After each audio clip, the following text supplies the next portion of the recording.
l'un des 3 hélicoptères de l'armée togolaise, qui est engagé dans la lutte contre le terrorisme, s'est écrasé au nord du Togo le 4 avril dernier, renseigne le journal en ligne Africa Intelligence. L'appareil Mi-35 de fabrication russe a été livré aux forces armées togolaises, FAT, il y a seulement 2 ans. Cet appareil, qui est utilisé dans l'opération de lutte contre le terrorisme, Opération Kundjouar, a décollé, selon plusieurs sources du camp Nyuke-Pourma près de Dapahan, avec des armes et munitions pour ravitailler des unités de la région de Kpandjal.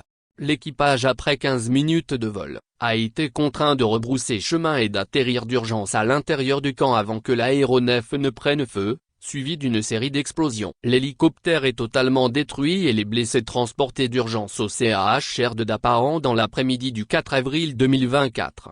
Il faut rappeler que ces hélicoptères russes sont pilotés par des instructeurs biélorusses, une dizaine, installés depuis plus de 2 ans dans une villa ultra protégée à Nassable, un quartier de la ville de Dapahan, avant d'être récemment déplacés dans une résidence dans le Kpandjal. Il y a quelques mois, ce sont d'autres instructeurs turcs du groupe paramilitaire SADA, International Defense Consultancy, opérant déjà au Burkina Faso, où ils exploitent des gisements d'or, qui sont débarqués au Nord Togo, dans le Kpandjal où, selon plusieurs sources au sein des FAT, ils sont en train de construire une base militaire dans la région. Selon toujours les mêmes, il y a parmi ces paramilitaires turcs des géologues qui s'intéressent comme par hasard à la grande mine de manganèse dans la région.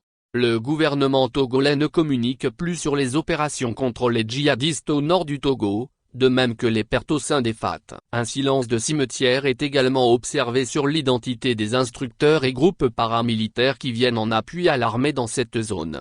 La cohabitation entre les militaires togolais et ces instructeurs étrangers débouche souvent sur des altercations. Subscribe Lik en char for more.